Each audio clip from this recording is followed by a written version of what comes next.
Good evening and welcome to Dog Talk. I'm Dan Camilleri, and by now I hope you all know Laura McKillop.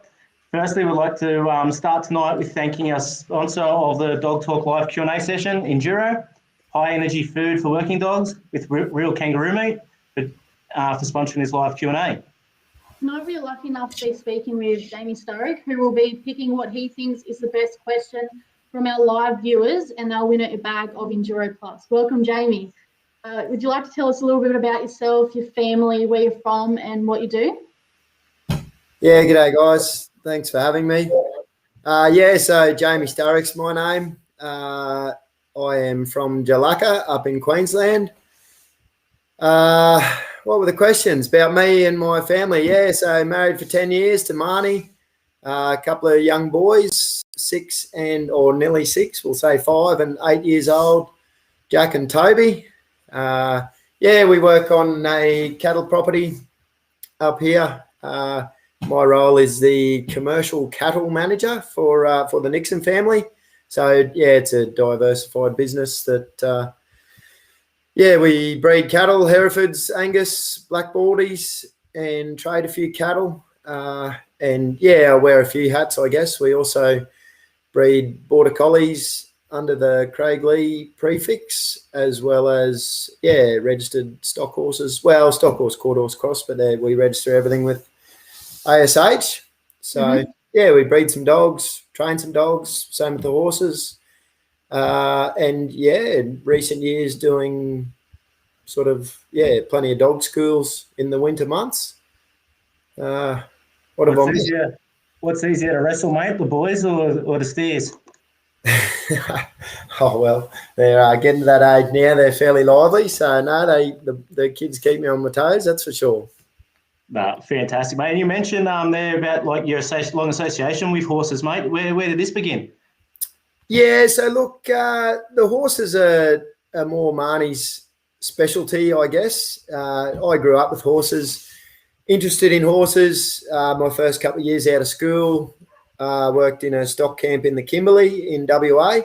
So I guess that really ramped things up for me. On a horse basically every day. We're either on a horse or in the yards on foot. So, really enjoyed that side of things. When Marnie and I met, that was a bit of a common theme. And, I guess as life went on, got busier, and I guess my interest and specialty towards dogs grew. I phased out of the horses a little bit, but in a perfect world, if we had our own place and chasing our own livestock, there's nothing better than, good horse with a couple of good dogs and stock going well and whatever else. So maybe you'd rather sit on a horse than a bike? Oh, look, certainly. Yeah. But I guess just practicality of ag these days, and particularly, I guess, the role that I have at the moment, and also with the previous job I had sort of for 5 years. That a lot of cell grazing, separate properties. Don't know exactly where I'll be every day, and quite often sort of throw 6 dogs in a cage in the ute with a 4-wheeler on the back, and travel between properties and shift cattle and do things like that. So, in the time I could catch my horse, I can have a paddock moved and be on the way to somewhere else. So unfortunately, it's just practicality, really. I can feel your pain there with catching horses, mate. I know sometimes I try and catch my daughter's horse when we had her there, and it'd take me longer to catch the horse, and then she'd ride for 2 minutes and let her go again. Oh. It's a bit of a pain, but. How do you find the horses and dogs interact and overlap and stuff, training wise and? Oh, look, absolutely. I don't know if you guys researched me at all when you asked that question, but we just winged it, mate. Yeah, that's the go. Look, I in all honesty, I probably have to give more credit to what I know about training and concepts like pressure and release and things like that to the horsemanship guys than I do the dog guys. I think those guys formalised it and started to teach it years before maybe some of the dog guys did. But look, there's some differences there. Obviously, one's a prey animal and one's a predator animal, but certainly those concepts like pressure and release and things like that. I've picked up a lot of stuff outside of from the horsemanship side of things. I'm only an intermediate horseman, but certainly a keen learner. And Marnie and I have sat through a lot of clinics and DVDs and all that sort of stuff. And much to Marnie's disappointment, I'd often get a golden nugget there that I was pretty excited about and relating it to my dog handling when maybe I should be thinking about the horsemanship. Yeah. Talking about your dog handling, mate, how do your dogs make your life easier? And how do you go about your day-to-day life with them? Yeah, look, so, basically all of my adult career, apart from those couple of years in the Kimberley when, just too big a distance, too big a numbers, too much heat to run dogs, that basically when I came back to Queensland to work, got my first dog, and I've really never been without one since. So, as most dog people can probably relate to the journey, that once you get one and then you get another and another and another and they get better and better. Well, hopefully. That's right. But look, I've never been without them since. So I've had a few roles over my career, and the dogs have really become an asset to me, and the people that I work for, that I know I can get work done that I wouldn't be able to on my own otherwise, and it adds value to myself and also to the businesses that I work for. And you spoke there about your dogs hopefully getting better and better and better. Do you think that's improvement on your breeding or your training that influences that progression? Oh, definitely both. I think you need to make some mistakes to learn how to train and handle livestock with dogs. The breeding thing, sometimes, anyone who's bred dogs for a while would probably agree that, it's 2 steps forward, 1 step back at times. You can head up a bit of a avenue that takes a couple of years to work out. You maybe weren't headed in the right direction. So, look, it's a two-way street, but I think if you're putting a lot of effort and research into your training and doing the best, trying to find the best genetics you can, well, hopefully you'll head in the right direction. And you put in a bit of a big effort on the weekend there, mate? Had a dog school? Yeah, had another dog school on the weekend. It was good. How'd you go? Yeah, no, it went really well. It was just based here at home. So those ones are always a little bit easier, no travel. And look, our setups, we've only been living where we live for 14 months, but done a lot of hard work and got a great setup here for training. Good couple of sizes of yards and paddocks, and just good stock for beginners and things like that. So obviously with the current COVID situation, all Queenslanders that were getting over there. Yeah, for sure. Yeah, so the last couple have been all Queenslanders. We've got a couple of venues down south that are keen to do something, but I don't think that's going to happen this year. We'll pull up in November and have the summer off and see what happens next year, I guess. What kind of facilities do you need from people that may be interested in running a dog school down south? Yeah, so it doesn't have to be flash. A couple of things that are sort of reasonably non-negotiable. It's probably as much about good stock as it is about the setup. Look, most sheep and cattle yards have got a yard that we can, or a couple of yard sizes that we can use to train. Probably the most important one is I don't like the word round yard, but I sort of prefer a roundish yard, if not square with the corners off, just to get started. Something around 15 metres diameter or 15 by 15 across is pretty spot on.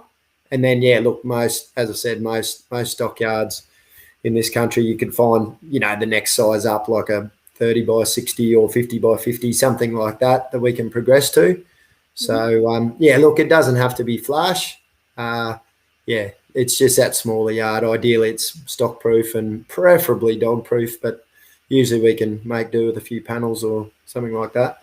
I'm looking out the window here and I see a round yard. We might be a bit of a wrestle for a young filly they're breaking in here, but there's a round yard out here we could probably utilise sometime. That's the go. No, sort of keen to get out and about a bit. When I started the sort of journey into doing a few dog schools, I guess that grew organically. I didn't just wake up one day and decide I was going to, take on the world of dog schools and teaching. But when I started, it just became a bit of a thing. We had a good setup at home, and there was a bit of demand there, and it was something that I could knock off on Friday and have a dog school and be back to work on Monday without too much effort. But I didn't really intend to travel. But as I said, new job, new role in the last sort of 18 months or so, which, I guess as the dog schools were getting more popular and we had a bit of a crossroads in career choice that, we're sort of open to travelling a bit more and see where it takes us. Here's one, mate. You've obviously touched on your schools there, and they say there's no way to test yourself or to learn yourself like teaching. How's that influenced yourself since you started teaching? Absolutely. It's I guess the teaching side of things, obviously there's a couple of things going on there. It's not just about the dogs. I'm pretty confident, with most dogs. I think the people skills are probably a little bit more important than your dog skills. But also, that problem solving, there's been some times there where, a bit of problem solving happening and you've got to dig pretty deep and get pretty creative to try and, help someone out. And, sometimes you just surprise yourself. You find little tricks and things that you didn't know you had. And, it's solving isn't just maths for your homework, is it? Problem solving is a life skill. Absolutely, yeah. And you've mentioned there about you changing jobs over the last 14 months. Has that changed your work pack at all, like your team of dogs? Look, that's a really good question. Actually, I've had you three. Can't give me a bag of dog food, mate, but someone else should have asked that. You're in the running. So it is an interesting question because I guess I've had three sort of main roles in my career where my dogs have been, integral to that. So, one was in feedlotting and backgrounding, big numbers of cattle, fresh cattle, sale yard cattle, vendor bred cattle. That was a different style of work to say the last couple of jobs I've had, which have been sort of more breeder oriented. So cows, calves, and the drift into cell grazing the last, sort of 7 years been cell grazing. So rotating cattle a lot, and cattle get sort of heavier and dull and, a little bit harder to shift and a lot less likely to want to run and have to be kept together. So, so that, I guess the pack has evolved a little bit, maybe not changed all that much, but it's just a different style of work that they need to adapt to. Early in my career, I had some good experience with sheep and goats. Not big numbers of sheep, sort of 500 Dorper ewes and up to about 1,000 boar cross goats. Yep. So, looking back, I was living the dream back then for a young fella that was, pretty keen on dogs and stock work, that to have sort of access to all those fresh cattle and go, as well as the sheep and goat work, that was fantastic. So I guess, having that bit of a spread has certainly helped, I guess, be able to look for the type of dog that I think I need. And I probably wish I had a little bit more varied work than I do at the moment. It's sort of, most of the year round, we're just shifting breeders and a few dry cattle, and then we get some weaning and weaner breaking, and that's all over and back to the cows and calves. So, I guess to go back to your question, my pack probably has evolved a little bit since then. Yeah, no, that's cool, mate. It's I suppose it just gravitates that way too, not so much like intentionally a lot of the time as well. For sure. Is there something you found that you want your dog to have in all three of those sort of roles, or something you've seen carry through that you really like? Yeah, look, absolutely. I mean, I'm on a pretty ambitious lifelong journey to breed, the ultimate all rounder. It may never happen with a lack of, I guess, sheep work. I mean, if I headed down where you guys are and further south, my dogs aren't going to, impress anyone too much filling a shearing shed or whatever. I'm sure we could learn our job if we headed that way and expanded my my skill set in that regard. But yeah, look, certainly looking for an all-rounder, and they do exist. I guess I was very lucky really early in my journey with dogs to jag a very, very good dog that was a genuine all-rounder. He was just magic on. Who was that? A dog called Swan Spud. Yep.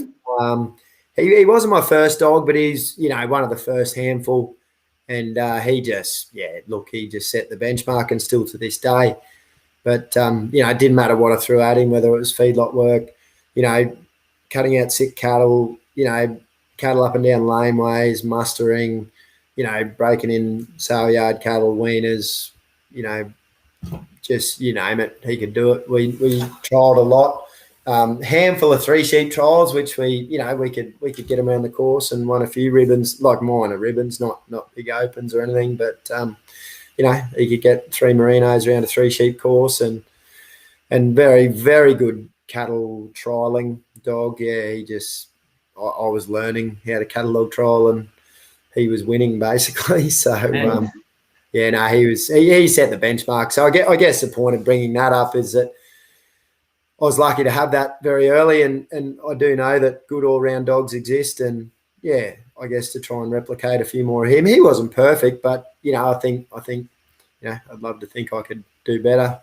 Here's one for you, mate. We spoke a bit earlier there about, or just before we come on live, about different schools that you've attended yourself. How much have you learned from influences of other people compared to what your dogs have taught you? Yeah, that's another good question, mate. You're first and second in the dog feed running. Look, again, it's a bit of both.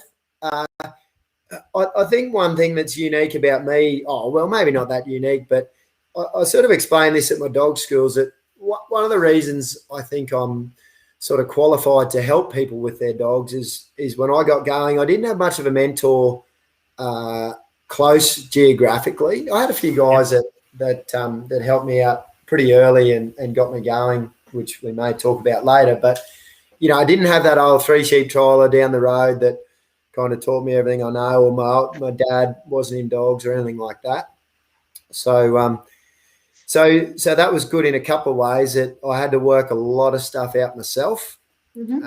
And it really broadened my horizons to where I found, I guess, information. So the world's changed a lot, even in 10 years. There was bugger all on YouTube, or I don't think Facebook existed when I got going, any of that sort of stuff. So, I was getting DVDs and books and magazines from, the UK, America, Canada, wherever, and spending a good percentage of my my wages back then, which wasn't much, and that was really good. So I guess there was a blend of that, as well as just taking dogs down to a few sheep to train on, and literally trying to work it out myself, and then going to the paddock and trying to work out how I could sort of put that into practice. And didn't have anyone there to give me advice or tell me I was right or wrong or whatever. I guess the stock and the dogs told me whether I was right or wrong or not.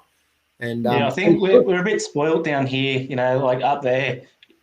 Queensland is such a big state, where New South Wales not being so big, availability to trainers is probably a lot easier to get to, because you don't have to travel. You can travel 3-4 hours up the road. You don't have to be putting in like the massive days every weekend to be getting that far.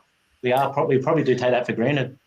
Yeah, and I think down there in sheep country, working dogs have been a lot more widely used for a lot longer than perhaps in the cattle game. I mean, they've certainly been going around for a long time, but I think it's only maybe the last 20 years or so that people are really starting to use herding dogs with cattle, widespread and successfully. Why do you think that is?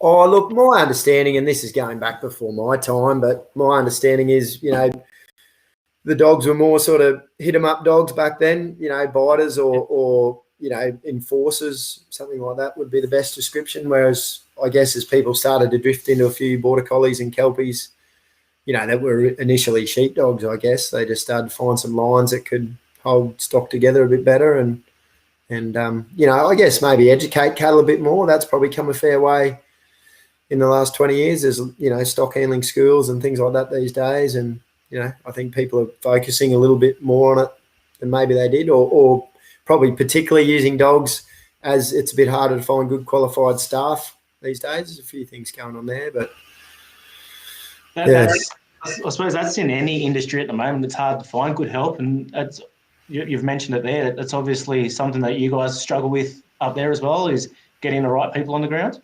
Yeah, for sure. In agriculture, I think I feel very lucky that, wherever life takes me, I think with my skill set and, what I enjoy and what I've done, I'll never struggle for employment.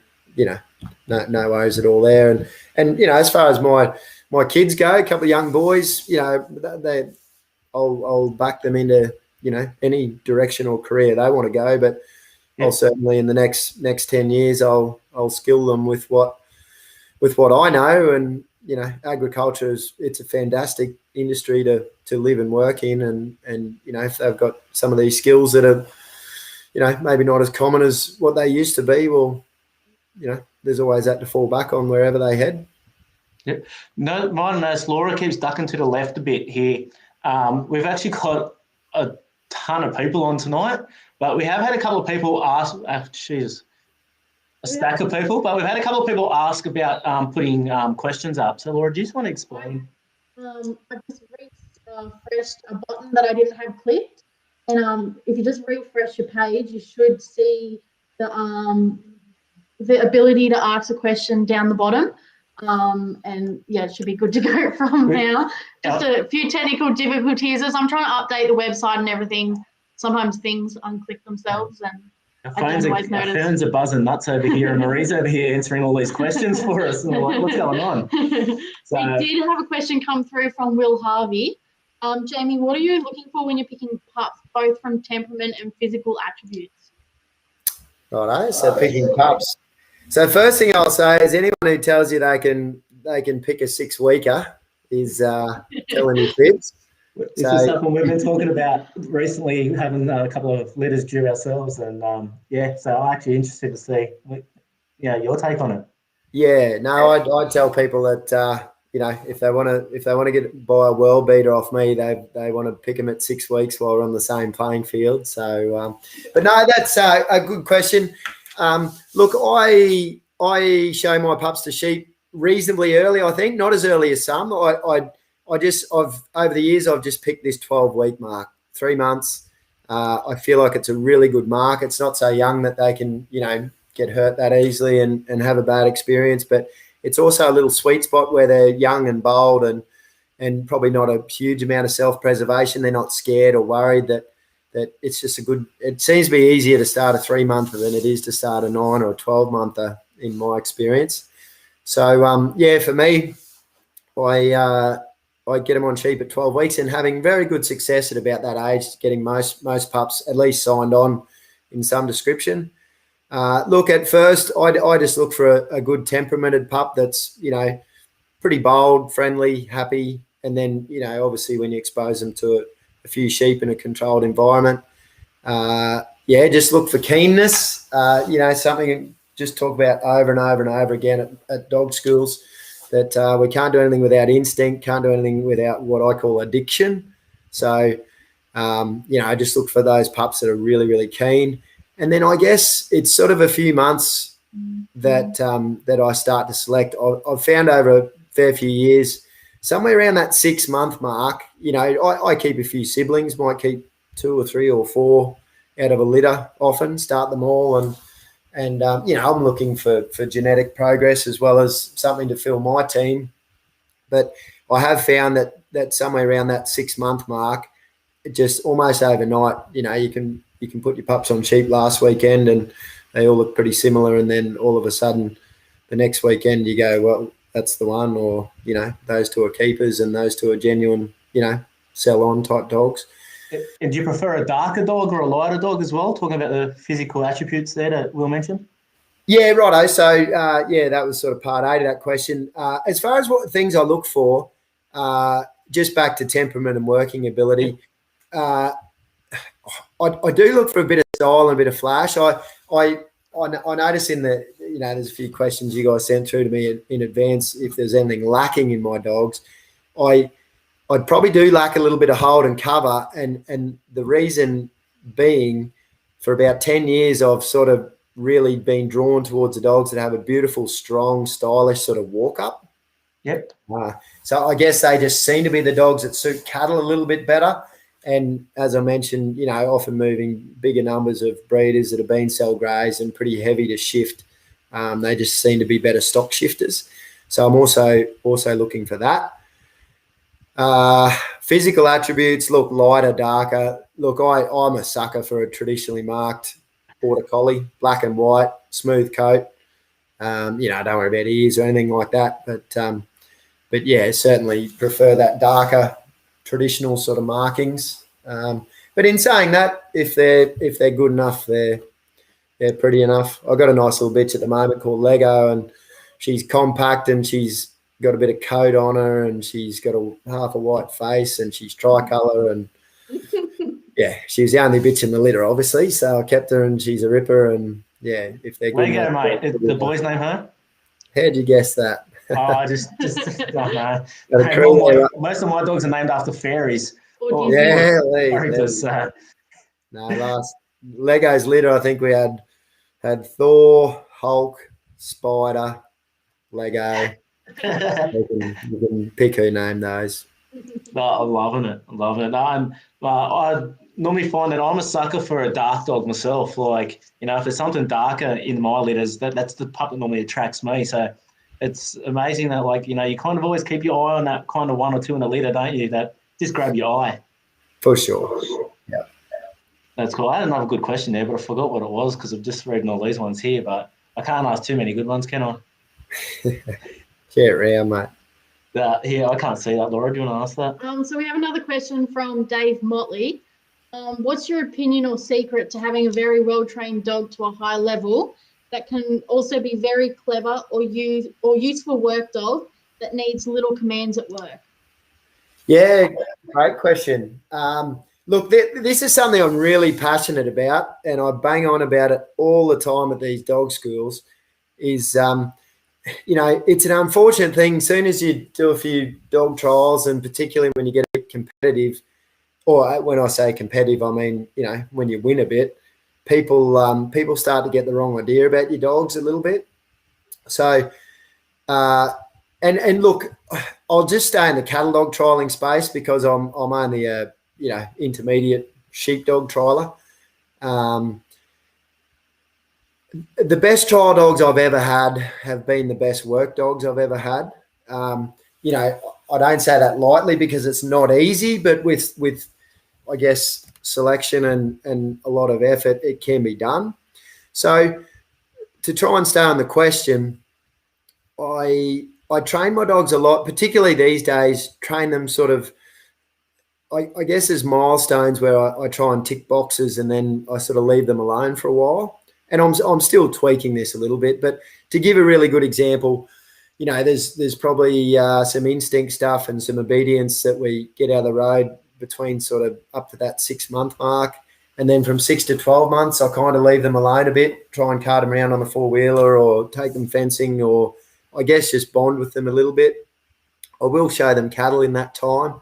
But, it's only really from that sort of maybe 12, 18 months up to 2-year-old that might start to train on them a bit. I enjoy I don't hang my hat on the 2-year-old cattle futurities, but I've sort of got a couple, 1 or 2 in them every year. Almost for the best reason about them is they're almost an excuse or a bit of a date to train your dog. So we've actually got our 2-year-old futurity this weekend, and I've got one dog of mine and one for another fella actually that I'm training for him. But sort of that 18 months to 2-year-old is a really good time to sort of step the training up quite a bit to that sort of catalogue trialing level. And then look, by the time that comes around, I'm so sick of training them. The dogs are sick of being trained, and I just can't wait for anything more. And this is so current to what's happening at the moment.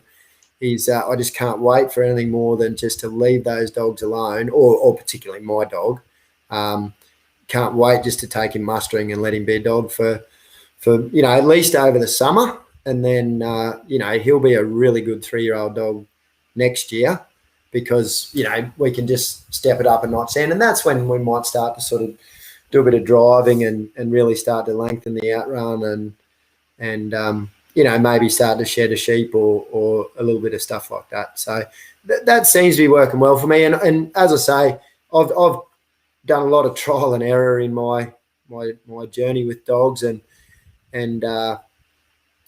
I still haven't got it worked out. I've tried a bit of everything, leaving them alone for a couple of years. I've tried training the living daylights out of them when they're young, but that sort of a few months on, a few months off, blended with good, real practical work, seems to be working to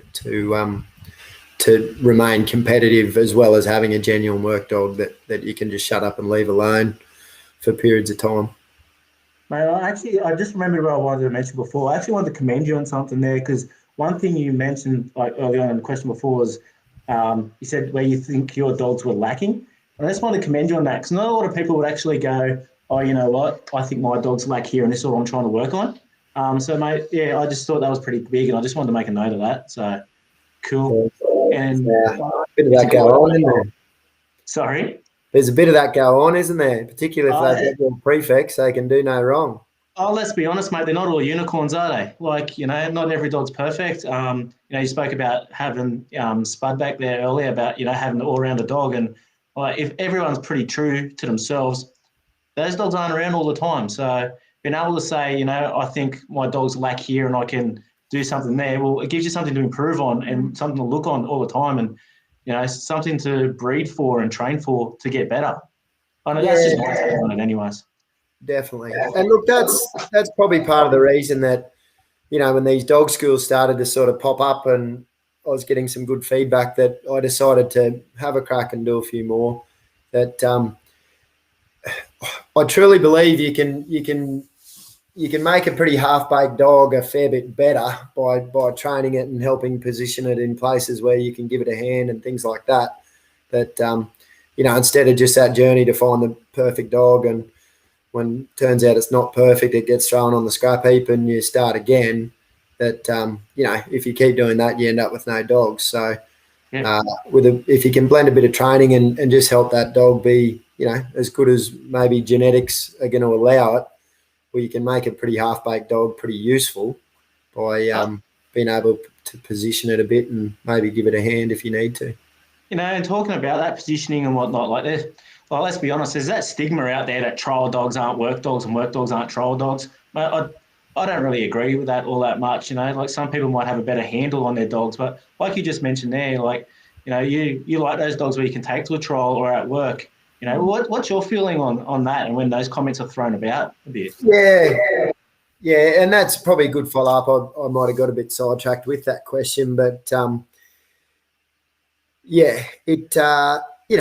guess there's stereotypes everywhere you look in the dog world, but no, look, it can be done, and you have, and again, I've been guilty of taking it one way or the other. I've had dogs I've left alone, and then at 2-year-old, I thought, righto, better train you now. And for 2 years, he's been running his own show. And then I decided I'm going to stop him and catalogue trial him. And, who do you blame but yourself when he's not that competitive?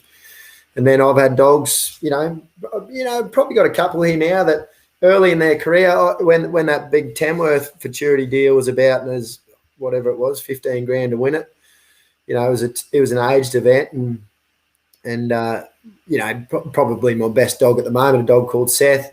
I was training the hell out of that dog to win this 15 grand, and he had the ability. He's a great little dog, but there just came a point not long before that event where I just had to back off and leave him alone, and thank God I noticed that and just let him be a dog, and he's a much better dog for it. But there's just a few little kinks in him that every now and then he just looks for a bit of instruction, which maybe wouldn't have been there if I didn't sort of pull his levers so much when he was a young dog. So it's all just a balancing act. And yeah, I guess it's a case of setting a benchmark for yourself, and, why not? go trialing with your work dogs and see how you go. We've actually got a real good question here. Laura's about to Yeah. ask that ties in with that. So this one's from Lucy. How young is too young to ask a dog to trial? Is mental capacity something people need to consider when putting a young dog into the precious situation of a dog trial? Oh, look, absolutely. And I'm the first to admit I'm not the most competitive with my dogs really young. I mean, I see guys in there, and again, I'll just stick to catalogue trialing because it's where it's what I know. But look, there's people there 10, 12 monthers that are getting them around and going pretty well. But I just know for a fact that the best dogs I've ever had were sort of okay 2-year-olds and really good 3-year-olds. And you still got plenty of time with a dog that doesn't quite hit his straps till. And when I say hit his straps, I'm talking about formal sort of trialing type stuff. Yeah. But yeah, look, you can absolutely blow a dog up with too young. It doesn't matter how good you are mentally. We all sort of, trying to catch an obstacle or trying to win a final or whatever at a dog trial, and every now and then you'll get a young dog there. But that's when things happen, and can certainly be negative on a dog. I hope that answered that question. Yeah, you did. And can I make a suggestion there that anyone that does put too much pressure on a young dog, get yourself another dog, because I'm massive for that, where I'll get a young dog and it's like a new toy, and I'll train and I've had those dogs, winning little trials at 11, 12 months old, but then I just find that I kind of blow them up a bit, so. But you get more dogs and you put time into a couple more dogs, you're not so much putting so much effort in that dog and blowing its head. I know, but that's I find for me, and I get a bit addictive when I start training. So I've got to physically just go, all right, I've had enough, and these dogs have had enough. So I suppose in this year more than ever, I'm looking for those little things, and I go, no, this dog's had enough, and I've got to put it away. Yep. The other thing that's worth mentioning, and it's probably on the other, that was a trialing specific question, but works a bit the same too. I'm a little bit sport these days that I do breed my own dogs, and I've got this production line of pretty handy youngsters coming through, and a well-established work team that, I do notice people, they've only got a handful of dogs, it's branding or weaning or whatever, and they've got to get the stock in the yards. And, they just have to take those young 10, 12-month-old dogs and really rely on them. So, I do live in the real world, and there are times you probably take young dogs on jobs that, if you had a couple of extra dogs, you might not. And sometimes it's a little bit of sink or swim. But, yeah, certainly competition-wise, I really don't see the hurry. A guy I really look up to, everyone would have heard of him, Aled Owen from Wales. He was interviewed by Paddy Fanning last year. And he said something that hit home with me about having this sort of sweet age range of 3 till 9. He sort of, he just brings them through steady. And I'm sure his 2-year-olds are better than most of our bloody 5-year-olds. But, he talks about that 3 to 9 sweet spot. And that's probably, that sort of hit home with me, that if your dogs are, just get the basics on them at 1 and then bring them along at 2. And as far as having a really good work and trial dog, if you wait till 3, I reckon you'll have a better dog at 9 than if you were trialing him when he was 1. A lot of things that got drilled into me young was about 4-year-old, you kind of know where your dog's kind of sitting at, and that's when they start to mature, mentally, really start to peak. So I suppose that kind of works in with what you're saying there. Mm. Here we go. So a question talking about working and dogs and everything for your job. We have a question here from Ethan Fremantle. When talking about adding to your worth through having your own dogs, how much do you feel it can benefit someone when applying for jobs?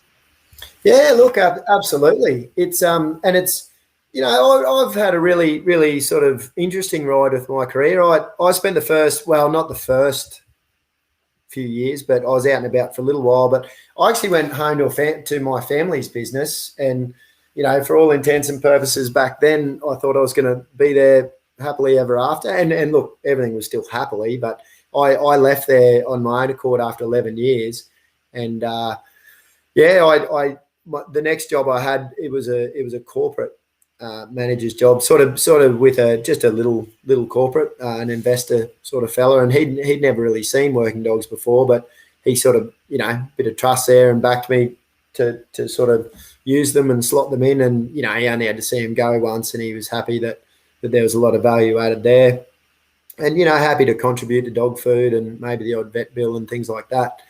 But certainly I was there for 5 years, and with our recent sort of crossroads that we came to when that company actually wound up, I was on the market, and some really interesting avenues came up through dogs, I guess, and a little bit of reputation that my dogs weren't too bad, and I guess that works both ways. So employers were sort of interested in the team that came with me, as well as for myself, where I landed had a lot to do with being, supportive of the dogs. So it kind of works both ways. I guarantee you that I'll never take a job or I'll be working stock without them. It just won't happen. So I get really disappointed when, you see really good adverts that read really well for a job, and at the end it says no dogs. And I can absolutely understand why employers say that, because there's plenty of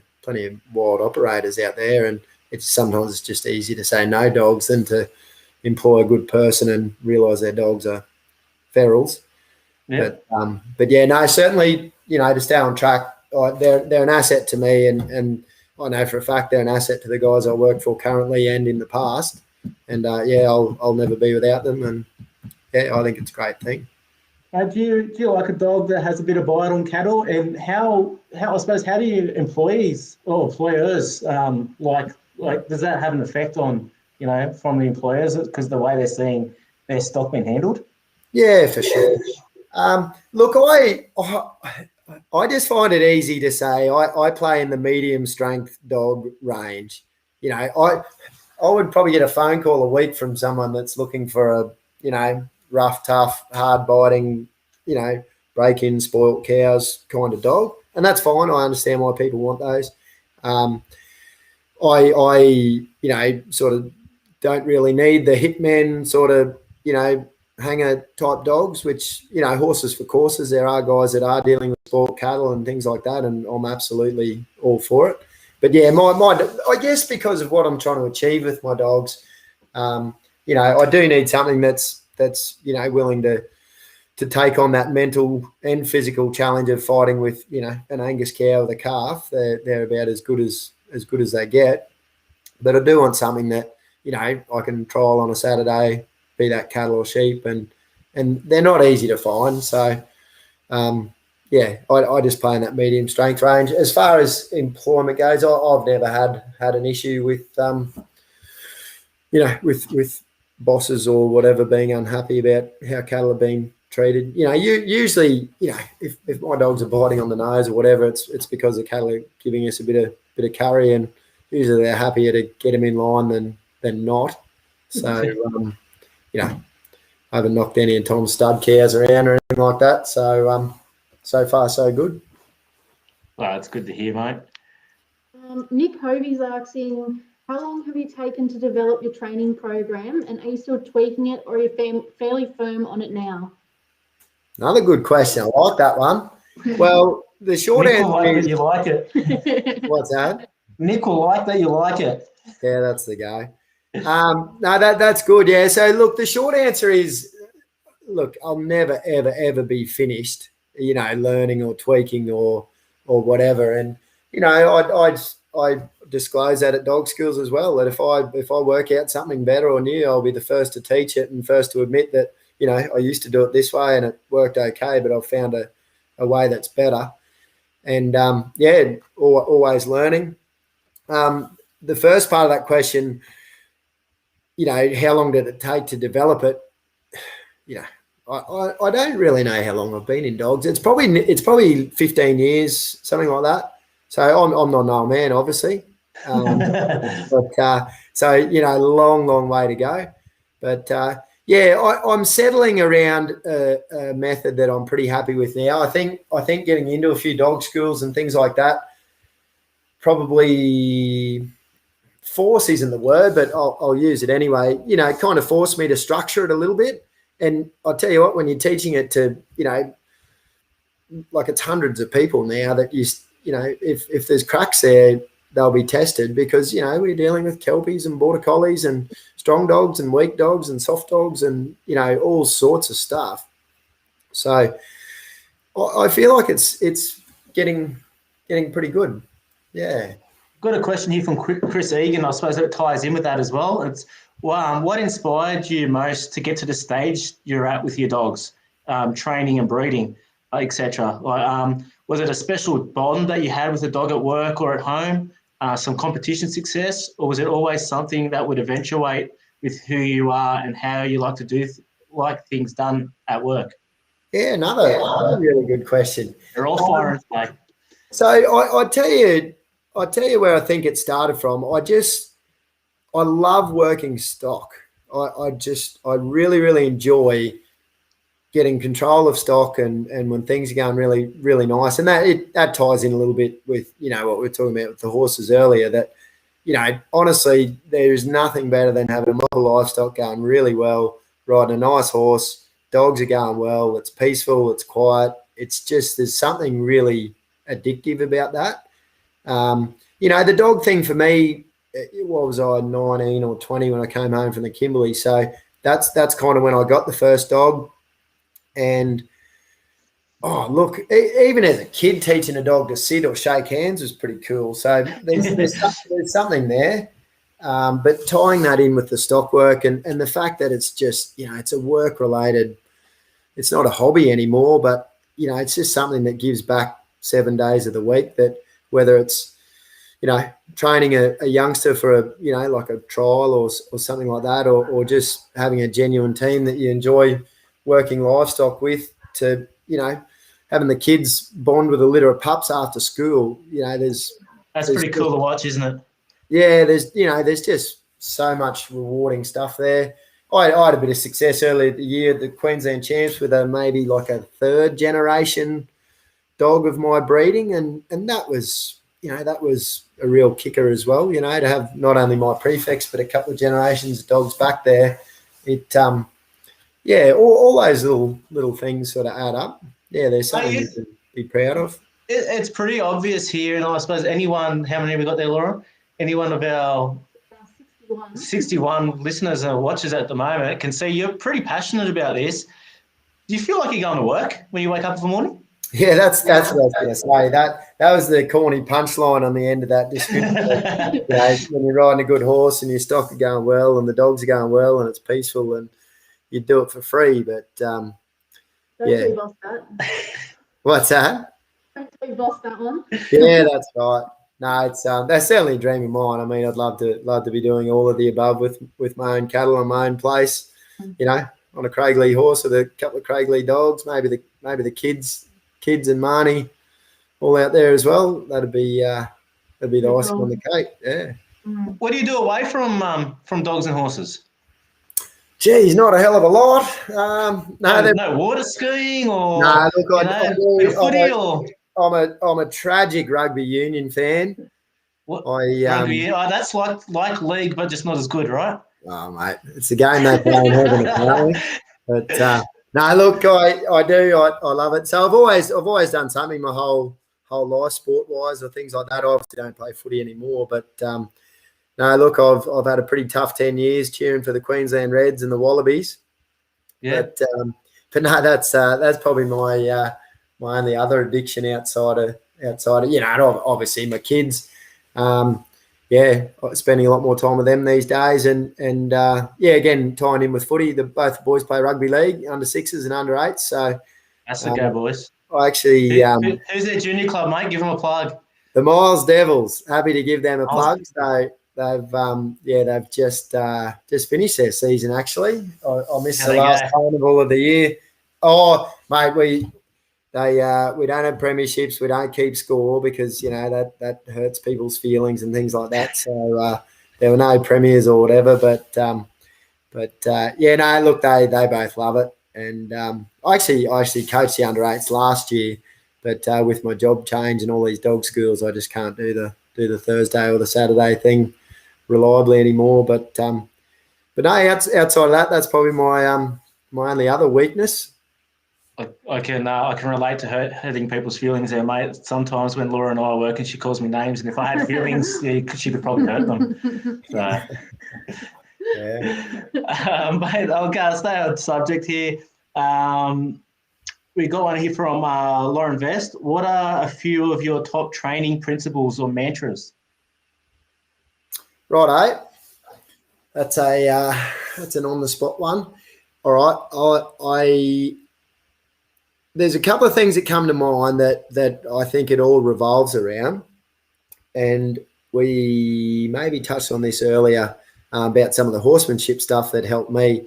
But I'm going to say the foundation and the center of everything in my dog training program, and also with stock handling, is about making the right thing easy and the wrong thing difficult. So that's stolen straight out of Horsemanship 101.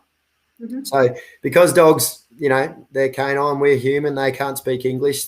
They don't instinctively know what is right or wrong, or let's say desirable or undesirable. So for us, we need to build this line of communication that we can make the right thing easy and the wrong thing difficult.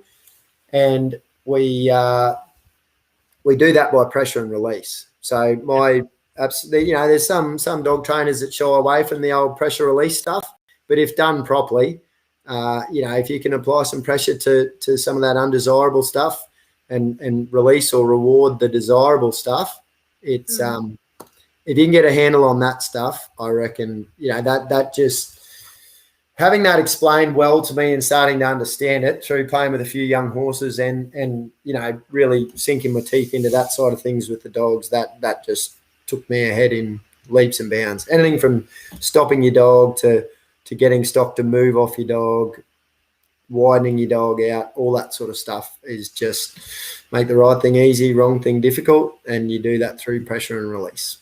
So on that note, Dave Motley's asked with weakness, when to leave it alone and when to correct it. So weakness as in, I guess I can't get feedback from him, as in dog's weakness, do you think? I believe so, yeah. Weakness is in the way they work, perhaps? I'm going to go for the second one. I would understand that question. Well, let's go on it for like a mental weakness, maybe. Like when do you think a young dog's had enough, and when do you leave it alone, or when do you go, should I put more, how do I correct it, or should I leave it alone? Like, how do you gauge that? Yeah, righto. So hopefully I'll give you an easy answer here, or it's an easy way out for me. But I think if you bring dogs through a reasonably structured program when they're young, and you kind of, build from the foundations up, and you're probably not putting them in situations that they maybe haven't seen, not seen before, but kind of built up to, that you'll get a lot less of that. That's kind of a bit of a cop-out, really. You say, I'll go back, train from the start and bring them through a formalised program or whatever. But I'm really big on that. And I guess, look, if you like the dog and you value it, and you're in a sticky situation where it's not handling it mentally or whatever, well, yeah, maybe you do have to just leave it alone. If it's training, you leave it alone and try again tomorrow, or go and work on something else for a little bit. But if it's a work situation, maybe you got to clip that dog up, or put him on the bike, or put him in the ute and just get it done yourself and try again another day. Mate, hope that answers the question. Yeah, no, I actually just got something back from Dave, and that was the avenue he wanted us to chase. So, no, you got onto that, mate. And we've got one here from Will Harvey. How are you keeping your pup training sheep fresh, especially with running lots of schools and training them? Like, how many are you using when you're training a pup as well? Oh, mate, this is my biggest frustration, being a Queenslander in non-sheep country, and also being on a place or employed by, I don't own the place. It's not a family place. I work for someone. So my employment package, we're allowed to run 10 horses and 30 ewes. And, hopefully as the relationship builds, we'll flesh that out. But, look, I run 30 U's, and I've been on a bit of a journey over the years. I thought, oh, right off, I'm going to run 30 U's. They might as well be quality. And I had some pretty nice sort of white Dorper U's, and I was putting on an Aussie white ram over them, and I was proud of them because they were pretty and they looked good. But, about 2 dog schools into a season, they hug your legs and they're heavy, and, they're just they're great for dog schools. But, to the point where if we're working in a round yard, like a 15 by 15 metre yard, I only put 2 in there because otherwise people are tripping over them and whatever else, which is fine for early in the piece. But as far as myself, I got these dogs that are a bit pushy and lack a little bit of cover. Well, I can think I'm a bit of a hero at home.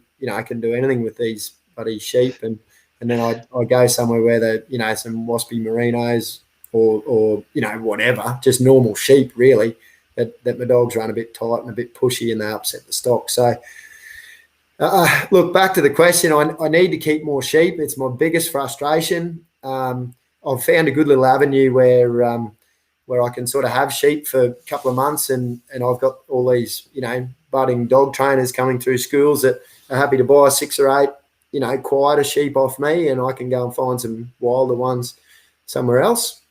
But I've just got hold of a few Damaras recently, and I'm almost embarrassed to show them off to some people because they're a pretty wild looking character. But, pretty ratty looking things. Yeah, look, I think they're the answer for me. So I got hold of some ewes, and I've actually got a ram sitting down in New South Wales that I've paid for and dying to get him home. But I think Damaras are the answer. They just seem to stay fresher. They seem to really change direction off a dog at the slightest movement. So that's it's one of my biggest frustrations, and it is difficult, but hopefully I can sort of fence up a little bit of country here, even if I pay adjustment or whatever. I'd love to run maybe more like 100 or a few more, and I'd say they're going to be Damaras.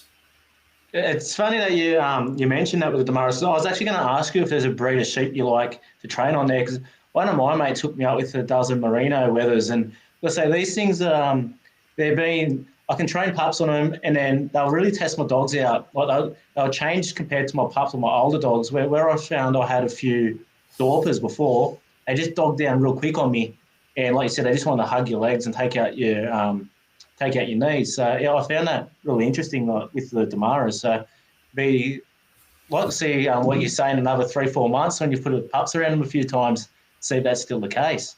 Yeah, and I mean, there's 30 or 40 sheep running around here, and there's a dozen Damaras, and maybe 20 of the Aussie whites. So I literally draft them before a dog school. No one's allowed to touch my Damaras, so they don't go in the round yard. They don't even go in the arena really. They're just for myself to, because one of my big goals is to sort of have this practical cattle dog that can handle sort of breeders and whatever else, but I'm really into the international style of trialing, with the driving and shedding and singling and things like that. So, that's why, you had Belly on last week. I haven't actually seen that, but yeah, the Geary trial is such a good trial because they've got a bit of everything down there, including more of an international style trial. So, if I want to brush up for something like that, well, I've got these Damaras that I keep a bit fresher, and, I can drive and shed, and, just got sheep that behave a bit more like sheep than these other dog break ones I got. What's the attraction to that you just mentioned, like the driving and the IDS style of trialing there? What's the attraction for you there? Look, I guess the diversity of skill in that job, and I just see it for me with the type of dog I need for my day job. Look, catalogue trialing's fine. It's fairly enclosed, doesn't have much distance. Let's say the fundamentals are pretty simple. I'm not saying it's simple because, I've retired from plenty of catalogue runs. But that ICS style of trialing would be the diversity in the skills, and I just think it suits me that I could have a very good dog if it was capable of, say, like a, world trial or an international supreme course, and can go and get, a couple hundred black cows and calves in the yards. That's the style of dog that probably suits me. Whereas I know for a fact I'm never going to give the 3 sheep guys any any big worries when I turn up to a 3-sheep trial. I thoroughly enjoy it. Met some lovely people through the few that I've done. It's a great feeling getting them in that pen at the end of a course. But the style of dog I require, it's that game's quite specialist. And I meant to say that before with the question about, these competitive trial and work dogs. Trialing's, even catalogue trialing, it's getting pretty specialist. Like there's guys that are just absolute, basically pros at it. And I'd like to think I'm up there, but it is not easy to mix it with those top level trialers with a dog that sort of gets around big numbers and probably cheats on you a bit at times and things like that. So, but just back to the ISDS style trial, it's another thing I'm very passionate about. I went to we discussed this earlier, I think we were offline, but I went to the UK in 2011. Yep. And I was a pretty young man, new in my dog journey, and went straight up into Scotland, up in the back blocks of Scotland, and watched the International Supreme. And, had a grandstand ticket, just sit there and bloody watch the whole thing for 3 days. And, that was awesome. Then we came down to, so we trekked about for about a week in between, just looked at dogs to anybody who would have us and show us their dogs, and finished in England or Wales? England, for the World Sheepdog Trial, 2011 this was. So, that was great. 3 fields, plenty going on. We could go and look at some of the famous guys' dogs, and, we could go and see who we wanted to see, and then came down to the finals on the last day. And pretty early in the morning, Kevin Evans, who a lot of people would have heard of, he was first out in the final. And, look, we just sat there in the little outdoor grandstand and really, really great view. Had a big double fetch final, whatever it was, 800 yards or 1,000 yards one way and whatever else. And Kevin's an absolute, even back then he was a master. And, I just sat there. That was like watching, I don't know, Wally Lewis play rugby league or something like that. It was just, to me, that just, I thought, good on ya. Oh, I've heard it all now. So look, just watching, that from, not that far away, that 50 metres from the handler's post, and just seeing the level of handling and the distance and the variety from the driving to the, hold a single sheep and put them in the pen. I just pretty talented, aren't they? If I can, there's apart from it's a bit unique to Australia, the backing and the shed work, or the yard work. If you've got a dog that can sort of get around say an International Supreme course, can bloody work a set of sheep yards and a shearing shed and go and get the cows and calves in, what more could you want? Oh, 100%. Geez, our viewers are keeping Laura busy tapping away on the computer here tonight, mate. And we've got one here, Jake Nolan, which actually ties in with what you're just saying there, mate. How do you compare to Aussie handlers with the overseas handlers that you've spent time with? Look, definitely different. There's great handlers and dog guys wherever you look. I guess I guess I've, most of my competition's been in the catalogue gig. I've really enjoyed these few, like the all-round sort of events that had one couple at Tamworth, and, Geary's a good one. I really enjoy those couple of events where I've got to meet a few more, say, sheep, yard dog trialers and through the 3-sheep world and whatever. So, look, I probably haven't rubbed shoulders with many big name Australian handlers. I mean, look, bloody Jake's one, and we know each other well enough and compete against each other and whatever. So I probably have more, there's probably a couple of guys overseas that I look up to a little bit more than perhaps in Australia, but that's not to say they're better handlers or better competitors. I guess they're just probably a little bit more famous in an avenue that I'd like to get better at. Do I know some Australian stockmen that really good with stock and dogs and horses and things like that, for sure. But I'm probably dodging the question a little bit. Let's say different. There's You're right. some Aussie guys I look up to, but if there's guys that let's be honest, I have a man crush on. There'd be Elliot Owen, Kevin Evans, Ricky Hutchinson. Those guys. What they can do with dogs is just, that's. And you actually mentioned, you're talking about your man crush there, mate. Something we touched on earlier, like who got you going? Like you're obviously passionate about this. Who got you going? Who drove this into you? Yeah, so that's another good question. He deserves a bit of credit. He's a fella called Isaac Hotz. He really good mate of mine. We've been mates for a long time now. We actually worked together the last 4 years at Auspec Pastoral. I was manager and he was my assistant manager, who I thought more of an equal than an understudy. But you can say you're apprentice, mate. That's okay. Yeah, no, he'll chip me about that. But no, don't worry. There's plenty of ways he made me look better, and probably vice versa. But no, Hotsy for sure.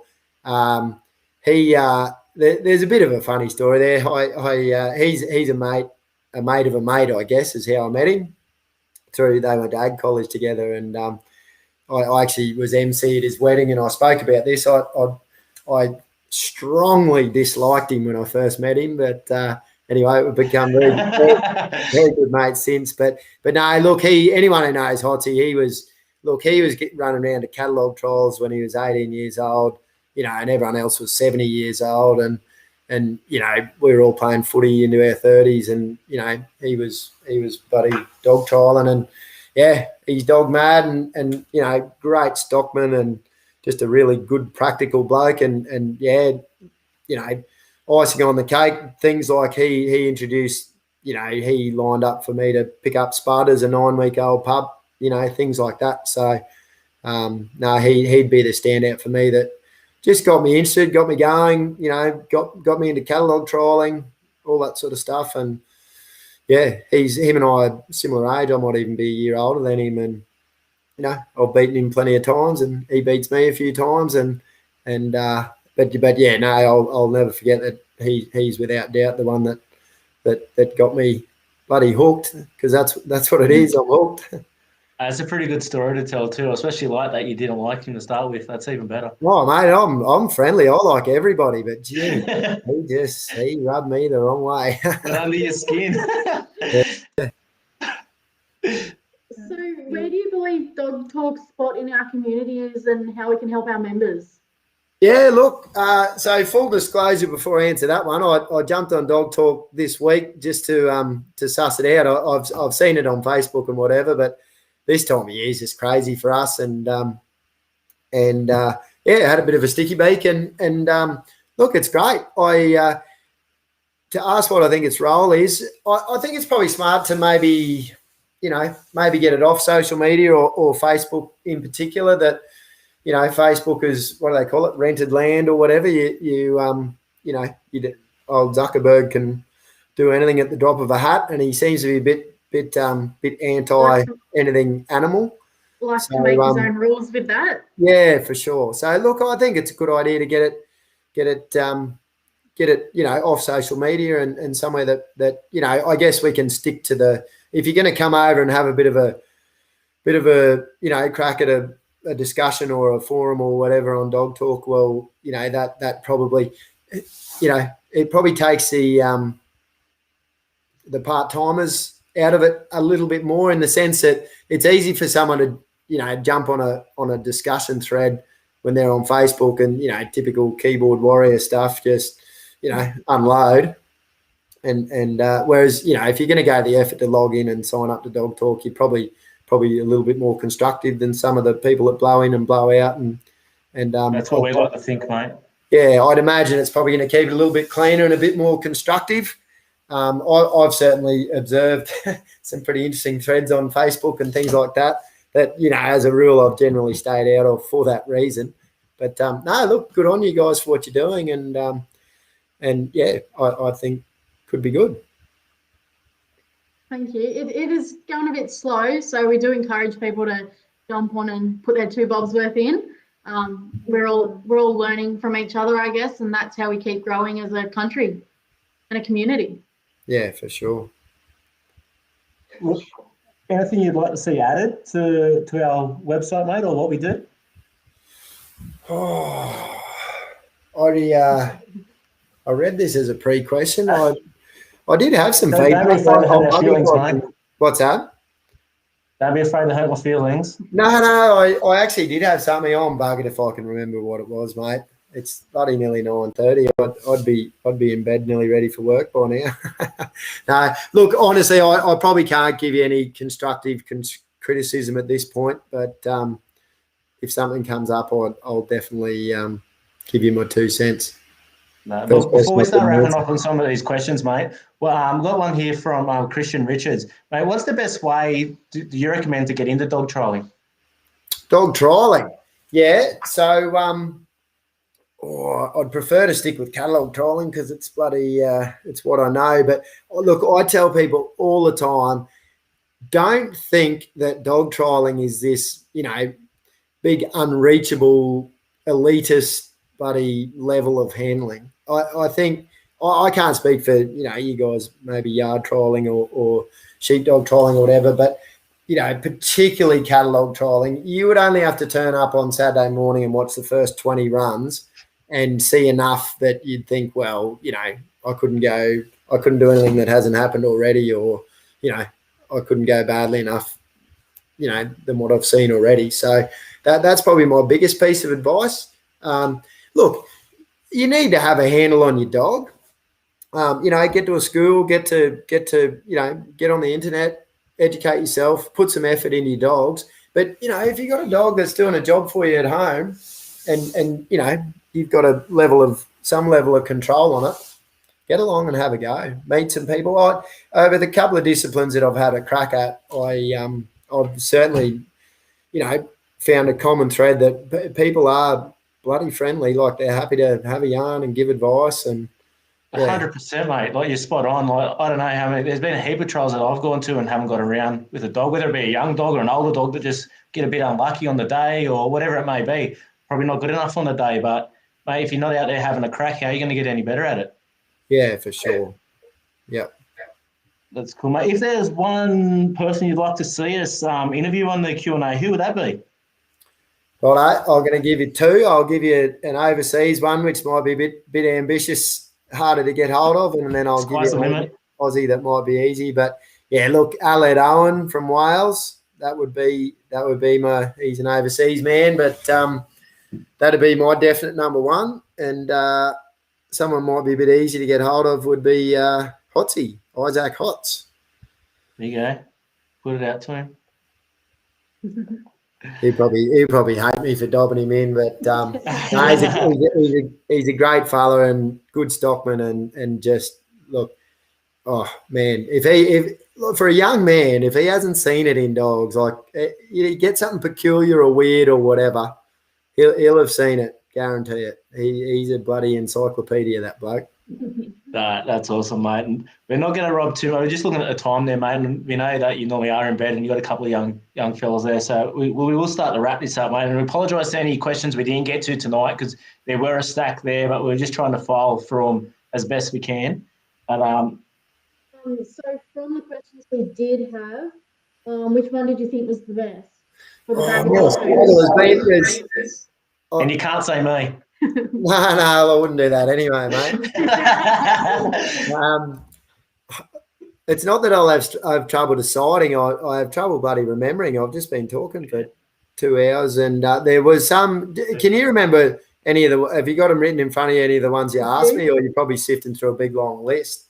There's I do recall saying a couple of times, "Geez, that's a bloody good question." Well, you said that. Good ones. If you can give a sort of rough idea, I can read them back to you. I've the one about the suitability of sheep was a good one because it hits home so much for me. It's my absolute biggest frustration with the keeping fresh sheep thing. I'd be happy to give it there if I reckon that'll do because you would not believe how many hours I've spent trying to work out how I can keep fresher sheep to keep my dogs a little bit what's the word? Just crisper. Just on edge. Just that bit. I know. I guarantee you, I'm gonna go and do a dog school down on the New South Wales Victorian border one day, and they're gonna give me some bloody half wool blind merinos or something. And my dogs will just look crap. Why does it have to be on the border, mate? You can just come down here and we can do it here. I'll give you some of those any day of the week. That'll do. But you obviously there you go. Heard it here first. You obviously borders open. Let's get something sorted next year. You obviously get that sorted out. So let's go with that one. Congratulations, Will Harvey, mate. You want to get in contact with us? It wasn't Will Harvey. Oh yeah. What else have we got? You made your mind up there now, mate. Give it there. I know Will. He's a good fella. Is it? We'll get in contact with us, Will, mate. Just shoot us your messages, your details there on the Dog Talk Facebook page, or send us an email on laura@dogtalk.com, and we'll organise that dog food for you there. So thanks to Enduro for that. I'd also like to thank the guys who did ask questions, because it's sort of humbling that there's people watching, let alone bloody asking questions. Mate, we've got someone here says, mate, you need to get yourself some blackface suffix. Yeah, righto. Oh, look, I'd give anything a go. Look, if life, it's a funny thing. Life gets bloody busy, especially when you got a family and that. But look, if there's one thing missing from my journey with dogs, is probably getting down and genuinely working some bigger numbers of sheep.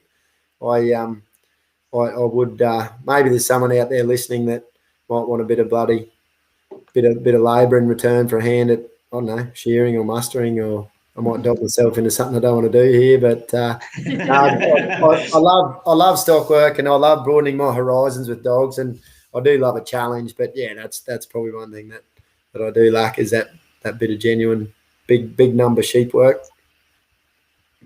Fantastic, mate. We've actually got some real good engagement here today too. So we'd like to thank our viewers for staying on board here and the great questions. We've been pretty consistent there. I think we're over that 75 odd people there now. So the audience has just grown over the night. So thanks to our viewers, because without having you guys here, well, there's no use doing these Q&As. So let's get on board every week and keep your questions coming.